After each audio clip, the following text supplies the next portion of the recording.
სახალხო დამცველის აპარატმა სხვადასხვა აქტუალურ თემაზე საჯარო განხილვები დაიწყო. ყოველი თვის ბოლო პარასკევს საზოგადოებისთვის აქტუალურ საკითხებზე დაინტერესებული პირებისა და შესაბამისი უწყებების ჩართულობით დისკუსია გაიმართება. პირველი საჯარო განხილვა ხუდოჰესის მშენებლობის საკითხზე შედგა. ეროვნულ ბიბლიოთეკაში ომბუდსმენის აპარატის წარმომადგენლების გარდა ენერგეტიკის მინისტრის მოადგილე, გარემოს დამცველები და ხაიშის მცხოვრებლები შეიკრიბნენ.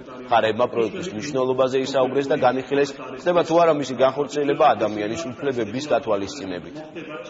ჩვენი მიზანია ამ საკითხის განხილვის პროცესში იყოს ჩართული რაც შეიძლება მეტი საზოგადოებრივი ჯგუფი, მეტი ორგანიზაცია, მეტი პირი, იმისათვის რომ ინფორმაცია ყველა წყაროდან მიეწოდებოდეს მოსახლეობას. დებატები და დისკუსიები არის უმნიშვნელოვანესი ნაბიჯი იქითკენ, რომ საზოგადოებას ჰქონდეს ამომწურავი ინფორმაცია ამ პროექტთან დაკავშირებით. ჩვენ რა თქმა უნდა მივესალმებით ყველა ნებისმიერ ამგვარ შეხვედრას დათვალ მონაწილეობისთვის, როგორც ხედავთ და ძალიან კარგია პირიქით, რომ გახსნილი საუბარი მოსახლეობასთან და მივესალმებით.